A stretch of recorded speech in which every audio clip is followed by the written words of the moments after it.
Aujourd'hui, allez sécher Entraide, un tracteur français. Voici le Massey Ferguson 7S et plus particulièrement le modèle cœur de gamme, le 7S 180. Au programme donc, un moteur AGCO de 6,6 litres développant 180 chevaux et même 210 chevaux une fois la surpuissance activée. Un 6 cylindres associé à la transmission à variation continue d'INAVT. En cabine, le nouveau levier multipad est complété par un second joystick multifonction à commande électro-hydraulique et le terminal Datatronic 5 de 9 pouces. Alors, faut-il craquer pour le Massey Ferguson 7S ? Élément de réponse après un essai de 3 semaines au travail du sol, à la récolte des betteraves et au transport de fumier au sein de la CUMA Pelle et d'Air dans l'Aube.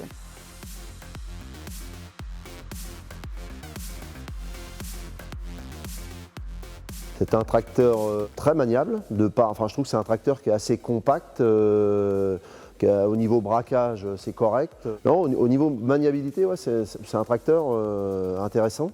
Au niveau puissance, donc au déchômage, bon, on avait des conditions quand même très très secs. On ne peut pas dire que le déchômeur à disque derrière nécessitait une puissance, parce que c'était vraiment très sec.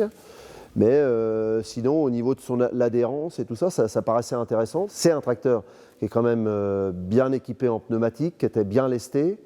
Et donc, oui, je trouve qu'il y avait un bon comportement sur le terrain. Ouais. Alors le ressenti, moi pour l'avoir utilisé là, sur un chantier de betterave, avec une benne là, de 20 tonnes, je l'ai trouvé un petit peu mou à la reprise, quoi. Peut-être un petit peu mieux sur route apparemment. Là, on l'a essayé là, avec une benne de 21 tonnes de maïs. Là, un comportement un peu mieux, je pense. Ouais. Il est assez long, assez lancé. Et puis, bon, après, une fois qu'il est monté dans les tours, là, on sent que ça va mieux. Au niveau du frein moteur, oui, je trouvais ça quand même assez correct. Oui.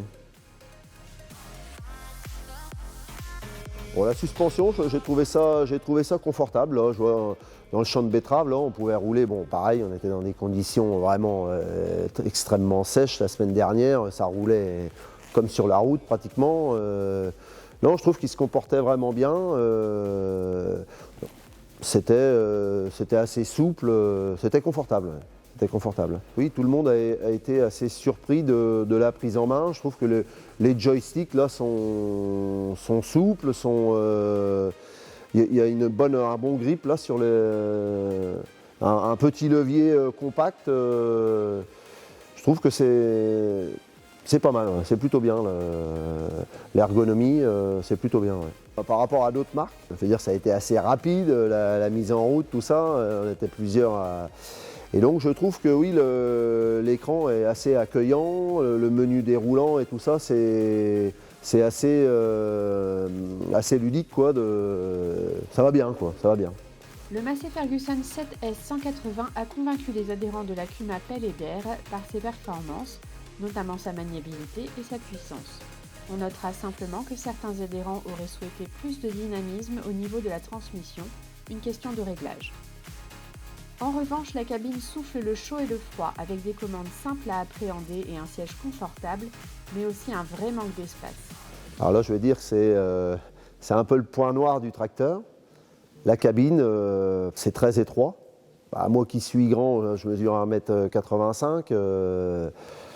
Je veux dire, on ne peut pas reculer le siège. Le siège reculé au maximum, on a les genoux dans le volant. Dès qu'on se retourne pour atteler un outil, on n'est pas assez reculé à l'arrière pour voir les points d'attelage.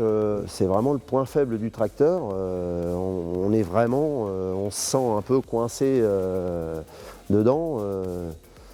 Pour un grand, c'est pas l'idéal.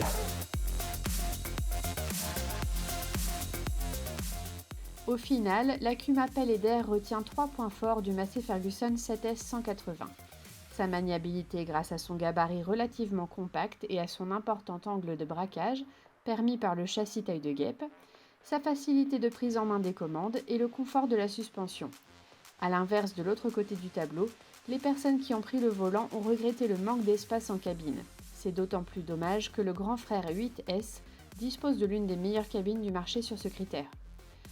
Ensuite, il y a eu un débat parmi les conducteurs sur un petit manque de punch, pour certains, expliqué par la transmission qui privilégie le confort pour d'autres. Un bilan plutôt positif, puisque ce tracteur a déclenché une réflexion pour se lancer dans la traction partagée.